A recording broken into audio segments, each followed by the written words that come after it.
Paz do Senhor, todos os irmãos em Cristo Jesus. Este vos fala Simão Maurício, pregador, escritor e professor da escola dominical. No site temos diversos artigos sobre lições Betel CPAD. Acesse nosso site da escola dominical. Amados irmãos, Santa Catarina, Brasil. Abraço, irmãos, Moçambique, Angola, Portugal, os irmãos da comunidade russa, Deus abençoe.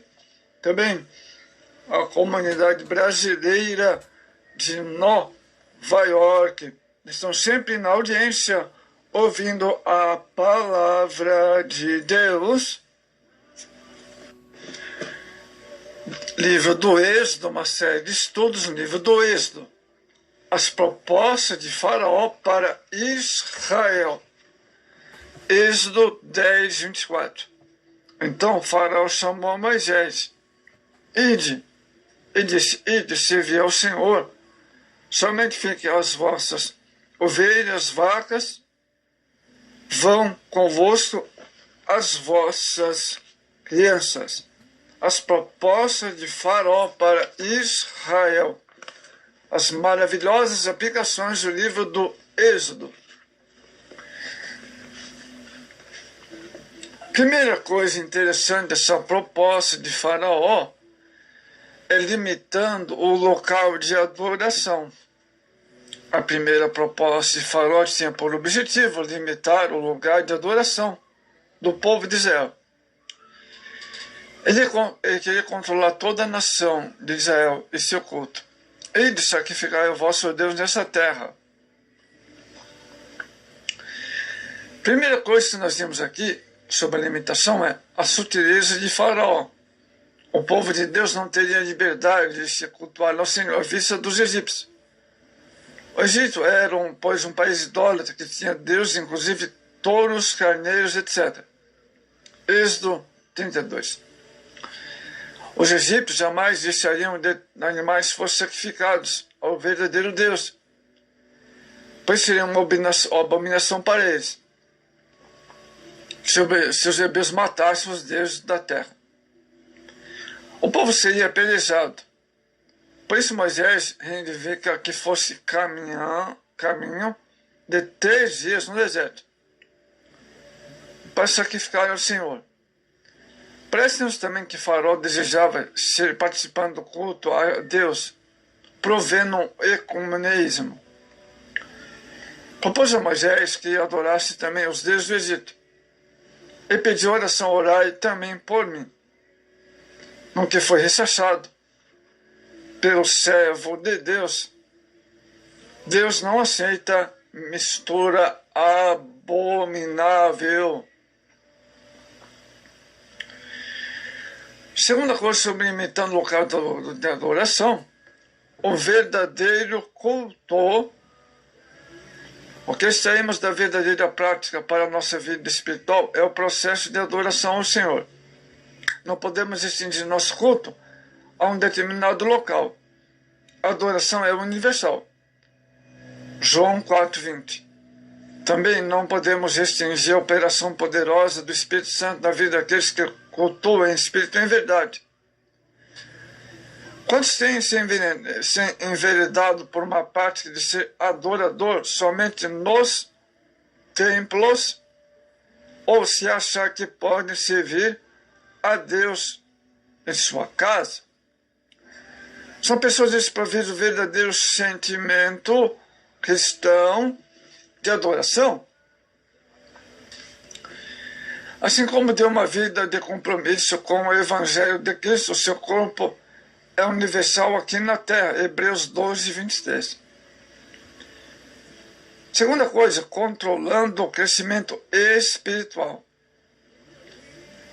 Verificamos que o intento de Faraó ao falar a Moisés, deixa-vos ir, somente indo, não vades longe. Olha só, hein? Êxodo 8, 28. É de continuar como uma nação de Israel sob seu domínio. Isto é, controlando o crescimento espiritual do povo de Deus, não deixando sacrificar ao Senhor no deserto. Primeira coisa sobre controlando o crescimento: ação do inimigo. Atualmente, o inimigo das nossas almas, é exemplo de Faraó, age igualmente. O povo de Deus já conhece a proposta do diabo. Ele quer ter a igreja sob seu controle no campo da sua ação e alcance. Vencendo o inimigo, dentre dos principais meios para vencer o adversário, a respeito de querer impedir o crescimento da igreja, são alguns, vamos ver alguns, para vencer o adversário que tenta impedir o crescimento do cristão, da igreja. Primeiro, ter conhecimento de Deus. Segundo, estudar a palavra de Deus. Terceiro, ser cheio do Espírito Santo. Quarto, ter conduta compatível com o que se prega, viver o que prega. 5. Crescer na graça e distanciar-se do campo de atuação do diabo. Tornar-se livre das garras do diabo. Proteger debaixo das asas impotentes do Altíssimo. Deus quer também que tenhamos experiências profundas nele. Romanos 8:18. Que desenvolvemos a nossa salvação e servimos a ele, sigamos até o fim. Daniel 12:13. E assim, iremos continuar crescendo no Senhor em maturidade. Amados, vamos ver sobre Faraó. Ele pretende restringir os israelitas, restringindo os participantes do culto. Êxodo 10, Faraó propôs a Moisés uma restrição aos participantes do culto. Quais são os que irão de ir? Faraó estava preocupado com quem ia cultuar. Entretanto, Moisés bradou como porta-voz de Deus: havemos de ir com nossos meninos, velhos, filhos, filhas, ovelhas, bois. A participação no culto, seguindo a orientação do Senhor, o culto devia ser prestado por todos, tributando tudo que possuía, ovelhas, bois, vacas, etc. Contrariando o rei do Egito, que ia deixar somente ir os homens. Andai agora, vós varões, e servi ao Senhor. Faraó permitia que apenas varões fossem cultuar, querendo assim limitar os participantes do culto.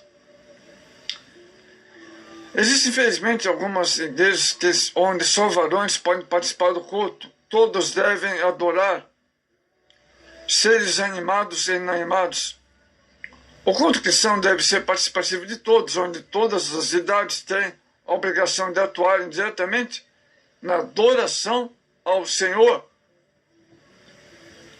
A igreja em Corinto caiu em contradição quando procedeu facciosamente, através de grupos divididos e reuniões especiais, privilegiadas.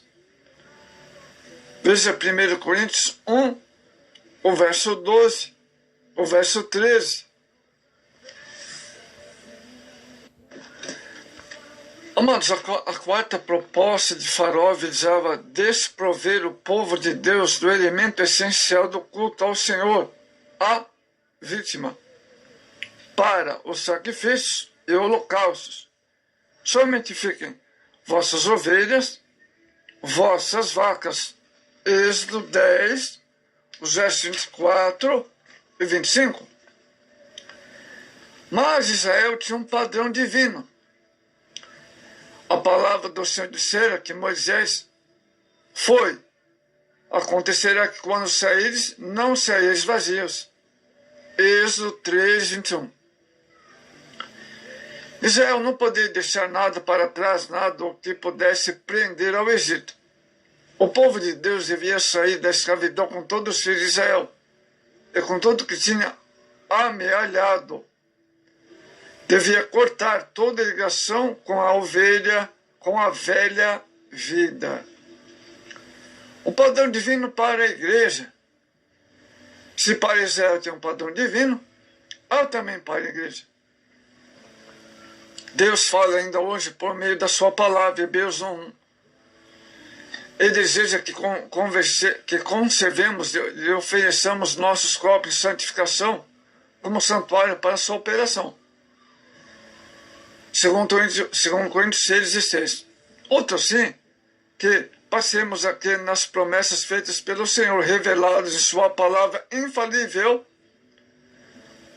cortemos qualquer ligação porventura existente com a antiga vida, segundo Coríntios 5:17. Amados, combatendo as propostas de Faraó.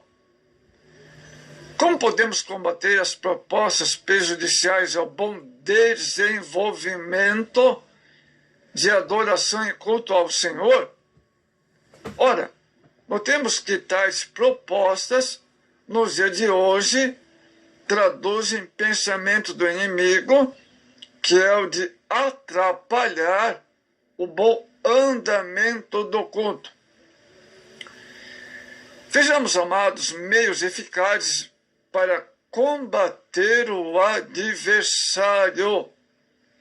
A batalha espiritual requer armas espirituais, dentre a qual nós podemos citar a fé, o nome de Jesus, a oração da fé, o sangue de Jesus. Quinto, submissão e resistência ao diabo. Sexto, toda a armadura de Deus. E sétimo, a palavra de Deus.